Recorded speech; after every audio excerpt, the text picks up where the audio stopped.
There's a coalition of countries that's trying to take on the West and challenge the world order.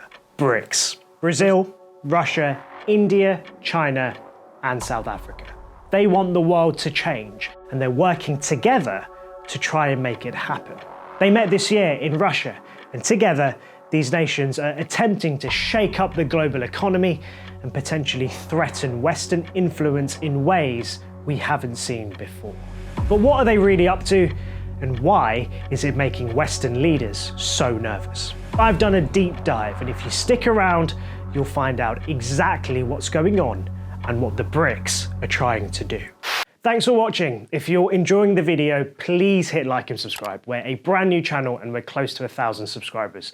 So if you can hit that button, it'll make a huge difference. It's important to rewind a little.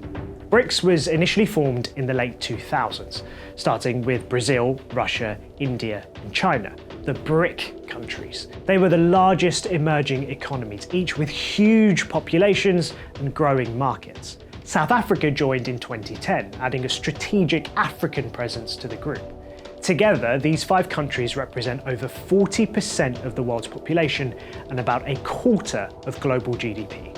Individually, they're economic powerhouses, but collectively, they could create a major counterbalance to the West. But what do they want to achieve? Well, essentially, they want to reshape the global economic system. For years, international finance has been dominated by Western institutions like the IMF, the World Bank, and trade has primarily flowed through the US dollar. The dollar is the world's reserve currency, meaning that it's held by many countries as a financial safety net. But BRICS countries have been discussing ways to trade directly with each other in their own currencies, not to use the dollar. They want to decrease their reliance on the dollar, which would limit US influence in global markets.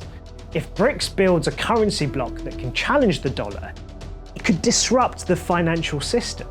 Right now, the US benefits hugely from what's called dollar dominance. It allows the US to borrow at low interest rates and to also impose sanctions on nations that are really effective, that they don't get on with. If countries start conducting trade outside of the dollar system, well, they're less impacted by US sanctions. That would weaken one of Washington's most powerful foreign policy tools. And that's not all. Recently, BRICS has been exploring expansion. Leaders from the BRICS nations are gathering at a summit hosted by Russia. It's the first meeting of the alliance of emerging market nations since it expanded.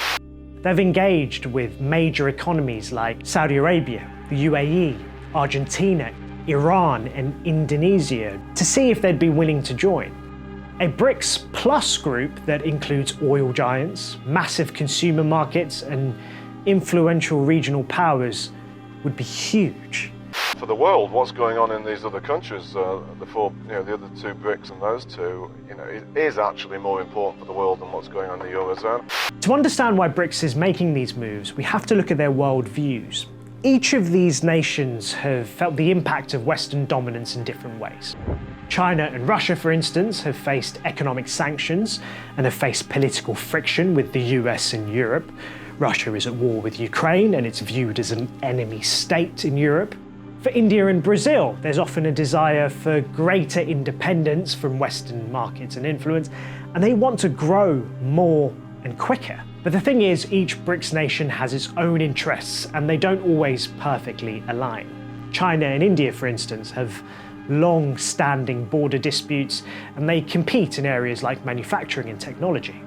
There's also the matter of governance. These countries have vastly different political systems.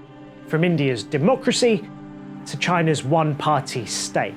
That could quite easily cause friction. And the West isn't just going to accept this. They've been responding. For one, the US and Europe are strengthening their own alliances. There's a push to secure trade partnerships with other Asian and African countries. The West is paying attention to alternative energy sources to reduce dependencies on BRICS-affiliated nations. In the financial world, the US is closely monitoring the role of the dollar in global trade and taking steps to maintain its dominance by creating economic partnerships and reinforcing the presence of the World Bank and the IMF.